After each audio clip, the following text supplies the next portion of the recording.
This is a review of an awful film. Hello. This is a review of an awful film called Saltburn. You say an awful film. It was awful. No. Yeah, it was. Even you were like... No. Right. Normally when we sit and watch a movie, we eat popcorn.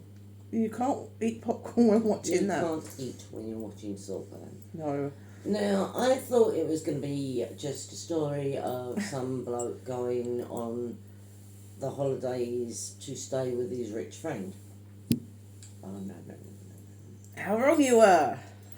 Now, everyone has been raving about Saltburn. I've heard loads of people talk about it, and a lot of people have been very critical of it. Watched some reviews on it as well. Some people have been very, very nice about it. So I thought, well, we'll give it a watch. We'll review it. Never again. It started off, I felt quite sorry for Oliver Quaid. Yeah, so did I. Little Norman Nomates.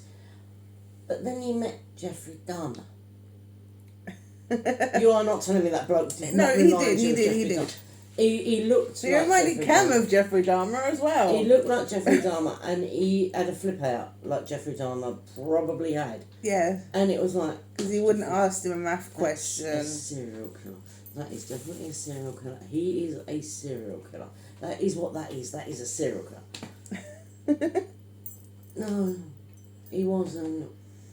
In fact... Don't give it away. After that, you didn't really see that much of this... Who I thought was Jeffrey Dahmer. Yeah. But Felix was his rich friend. Who I liked. Okay, he was a bit of a rich knob, but he wasn't, like, really horrible, was he? He was quite nice. I've known Felixes in my time, and none of them have actually been that nice. But Felix he was a really nice guy. But, unfortunately... When you've got nice guys and they don't have a dark side, which I've never actually encountered, bad things can sometimes happen. And the bad thing that happened to him was Oliver. Now, I don't want to give too much away here. But there are a couple of scenes that really bothered me. A couple of scenes that really bothered me and all. Scene number 1. The bathtub scene.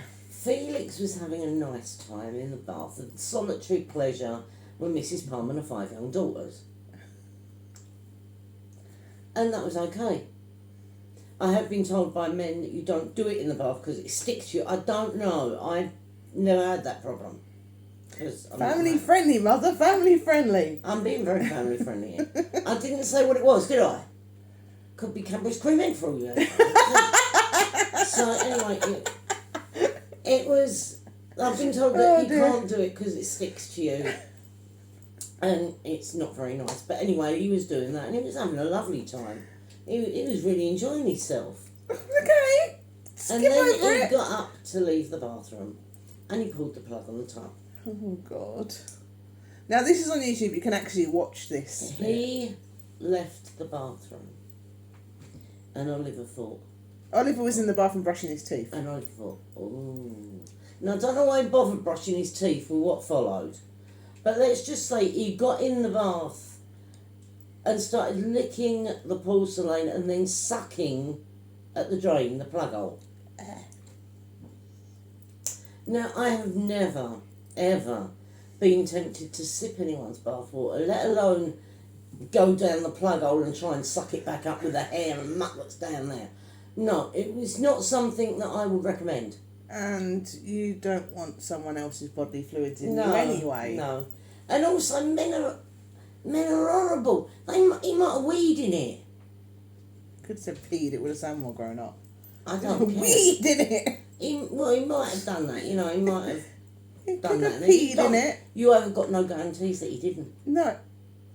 My light's just gone out. I know. Sorry, guys. The laptop turned itself off. There we go. But you have got no guarantees that he did not do that in that bath. And he's sucking. He's in the plug hole going... Yeah, and you heard it. It was really disgusting. Ugh. So that No. Number 2. Disturbing scene number 2. When you have some female that has reached a certain chronological point in a month, something generally happens, something rather unpleasant. And he put his hands there and said he's a vampire and licked his finger and then proceeded to stick it in her mouth as well, which to me is disgusting anyway, and rub it on her. I'd have bit him. I would have done more than bite him. I wouldn't have even let him near him in the first place. Well, neither would I. Did you see him? Yeah, he would have ended up with a boot somewhere he didn't want it. That was really disgusting, disturbing, and it was enough to put you off your popcorn. We didn't have popcorn. That actually made me heave. Mm-hmm. Even the bathroom shot didn't make me heave like that did. Is that favourite? All through the film, she's like... Number 3.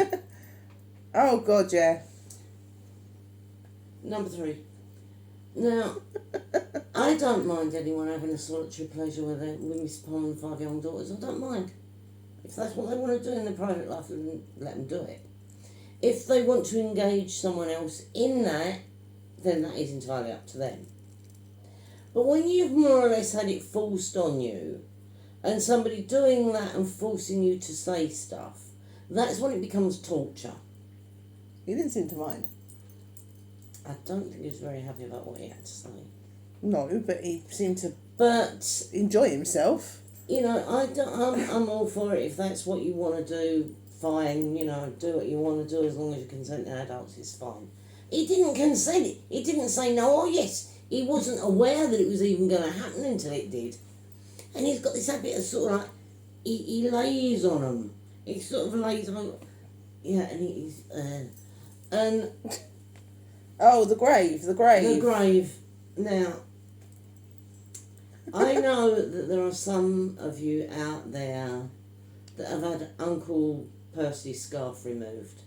This is just turning disgusting. No, it's not. I'm not saying what it is, am I? I know that there are some of you out there that have had Uncle Percy's scarf removed. But for those of you that have got Uncle Percy's scarf, which he clearly did because he was dancing around naked at the end, you could see. He decided that because he'd killed his friend, he was going to then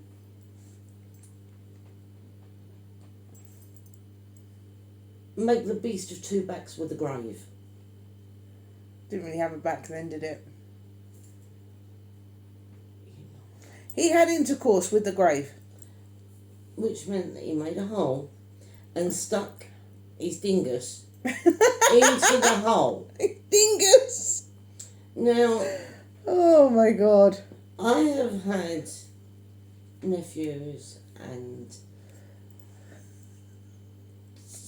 my friends' children who think it's fun to put sand down their swimming trunks. I don't know why they like to do this, but they do. I ate a sand pizza. You also put sand down your closet. Oh, okay. Yeah, you and Katie both did.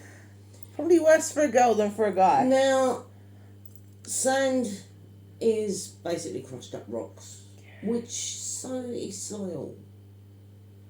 And sometimes when you're gardening, which is like I try to avoid at all costs, but sometimes when you're gardening you get a bit of sharp soil and you're like, oh dear, that hurt. With me it's usually a lot bluer than that, but it's like, oh dear, that hurt. Yeah, ouch. Could you imagine that on one of the most sensitive parts of your body? Getting caught up under Uncle Percy's scarf.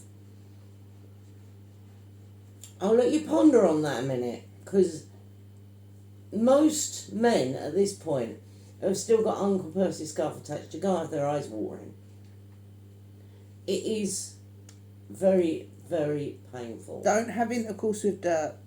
No, I mean, I know that they say that the earth is life. But there is there is a limit Yeah. to how much life that actual dirt has got in it. Don't do that. Don't do that. No, then you'll scare worms. It's not good. Don't do that. I mean, this guy is so perverse. It's unreal. They're all peeping toms. It's not just him that's being a peeping tom. There are other people peeping as well. And I don't know how many years actually pass. Hello. But there is something that has bugged me, and I think it's a giant plot hole. And nobody seems to have noticed yet, but I did. What's going on out there? Nobody else seems to notice it, but I have.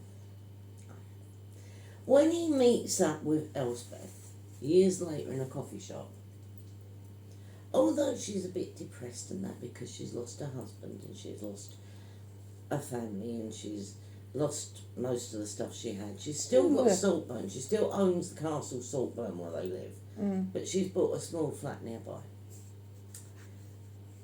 And she says that she would take Oliver to stay at Saltburn. Kind of like for old time's sake, for memories. How did she get ill? They didn't explain any of how she got ill. How did she get ill? What was she ill with? They didn't explain any of that, did they? They just showed you her laying there in a coma. Yeah. How did she get into that coma? Did she have a stroke? Did she have cancer? Did she have an unfortunate meeting with a lawnmower? Nobody knows because they didn't put that part in. All they did was show you Oliver wheeling her wheelchair across the Great Hall, and the next thing you know, she's in bed on life support. Quite violently wheeling her across the Great Hall. But, you know, what happened to her? What was the condition? That was never explained, and I'm sorry, I don't like a story where you've got that big And we've watched endings explained and everything. Yeah, I don't like big plot holes. Like, this is the thing that reminded me of Two for me. What happened to Donna? I don't like not having it explained to me. If they even put an inkling there of what happened, it just said she got sick.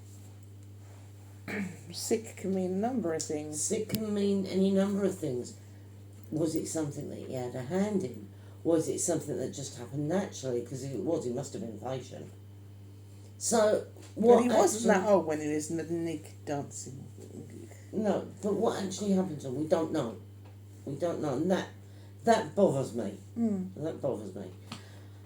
And the other thing, now I'm all for seeing a bit of male flesh. I've watched Brokeback Mountain. I even watched Brokeback Mountain in very slow motion because I had a thing for Heath Ledger. We got a nice surprise last night because we watched Dancing on Ice and Magic Mike were on there. I have watched The World's Greatest Day, where Kenneth Williams makes a full frontal nude appearance. Kevin Williams. Robin Williams. You said Kevin Did Williams. I? Yeah. Robin Williams. I am sorry. Robin Williams. Kenneth Williams. Robin Williams appears full frontal nude. I have watched American Gigolo with Richard Gere, full frontal nude. Now, these usually last between... Gremlin, can you get down? These glimpses of nudity, get down, usually last between about 10 to 20 seconds maximum. For over a minute. I was subjected to Sophie Ellis-Bextor singing It's Murder on the Dance Floor with him dancing around with it just swinging in the breeze. And it was disturbing, to say the least.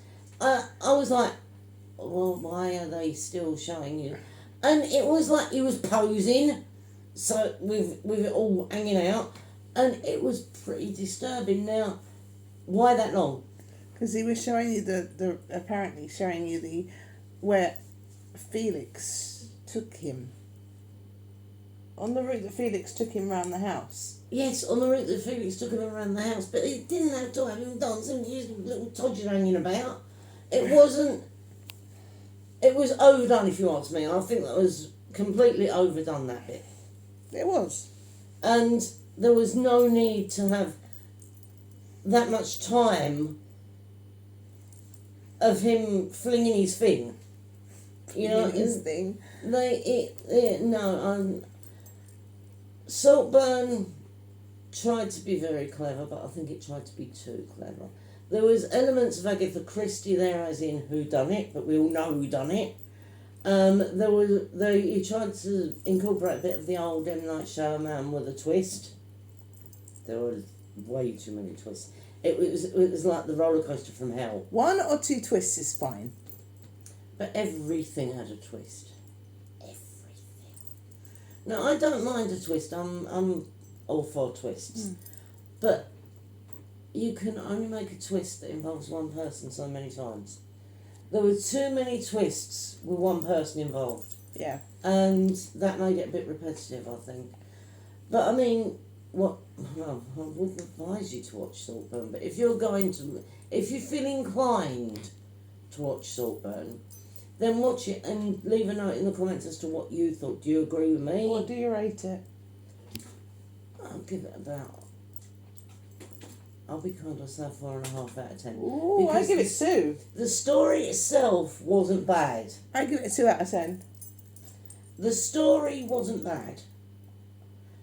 But there was too much happening though at one time as well. They tried to make a thin script into a lot more than it was. And but then again, the woman who wrote it was very middle class anyway. Yeah.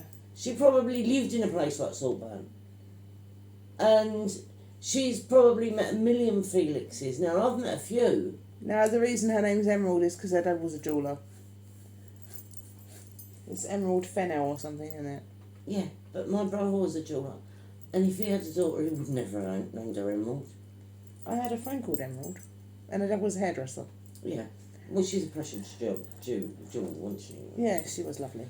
But, you know, don't try to combine too many twists involving one character. Because it doesn't make for a good movie, it just makes something very But there was repetitive. too much going on at one time as well. Yeah, and I know they were trying to show that they were emotionless, but they were very two-dimensional as a result. And if you're going to watch a film that you really want to get your teeth into, you want your characters to be more fleshed out, and you want to be able to relate to them more. Yeah. I couldn't relate to any of them, even Oliver. I relate to Jason Voorhees. I like horror. I couldn't relate to any of them. So, yeah, I mean, I'll give it a 4.5 out of 10 because, as I say, the story wasn't bad, but it could have done with a lot more work. 2. And what else have we been watching lately that we? I thought we'd end this one here and doing the next review. Oh, okay, we're doing the next review. Yep. So until next time, be kind and considerate. Yeah.